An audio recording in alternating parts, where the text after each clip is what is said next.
Hi, E.T. here. You already know of Nonito Donair and Manny Pacquiao, Inoue, but probably not about the first Asian world boxing champ.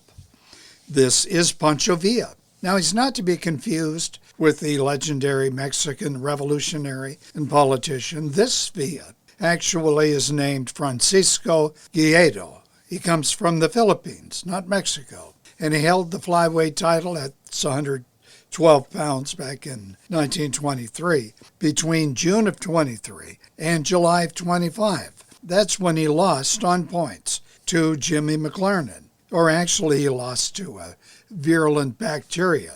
More on that later.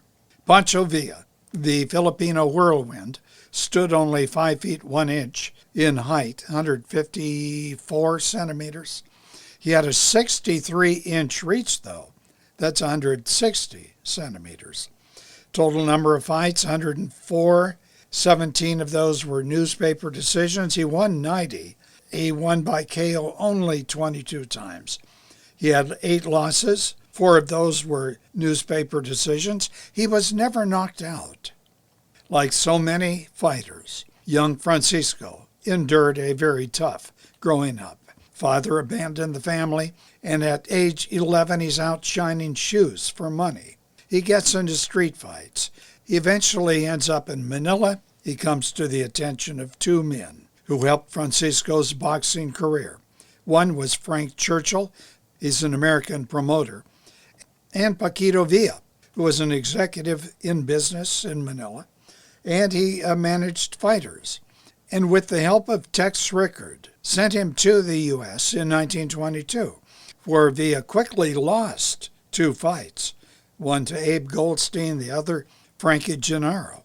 But Villa was a quick study. He figured out the new boxing styles and the rules, and he ran up quick victories until a second fight with Gennaro, and that was for the American flyweight title. But Villa lost again by a split and very unpopular decision.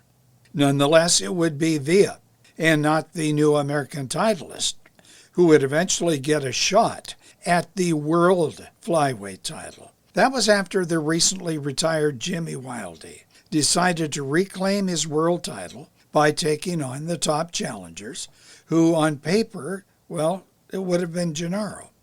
But the fact is, Villa, despite another close loss to Gennaro, Villa was considered actually better than Gennaro.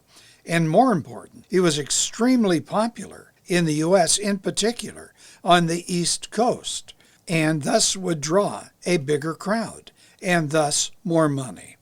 And the Wilde-Villa fight did pull in over 40,000 fans, and lots of money for both fighters. It took place on June 19, 1923, New York City's Polo Grounds. The outcome, very unexpected, as the light-punching Villa won by a 7th-round knockout. Now, his overall KO percentage was only 29%. The Associated Press said this: the 40,000 fans, for fully 5 minutes after it was over, sat there, most quiet, waiting for Wilde to open his eyes and come back to consciousness, that he might hear the roar that was their sincere tribute to the genuine fighting man. Well, boxing historians hold that a prime Jimmy Wilde was pretty much unbeatable, and this wasn't Wilde in his prime.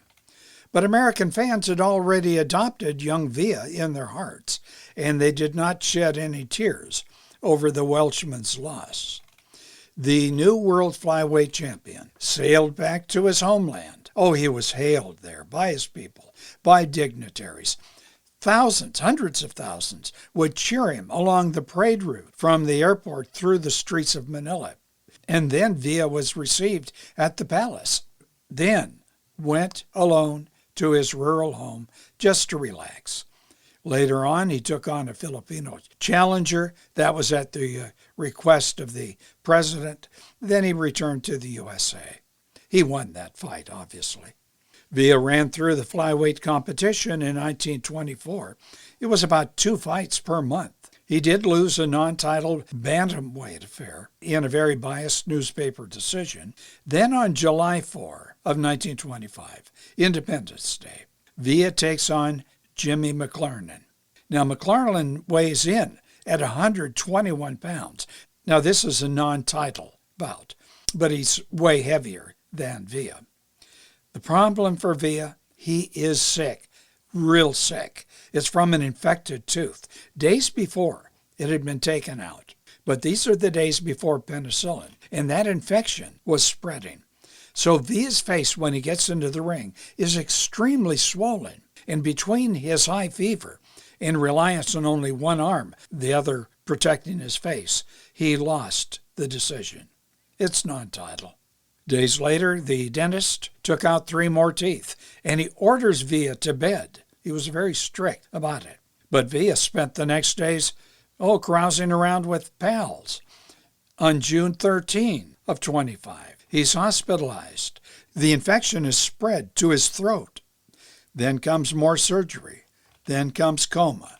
Then on July 14 of 1925, death.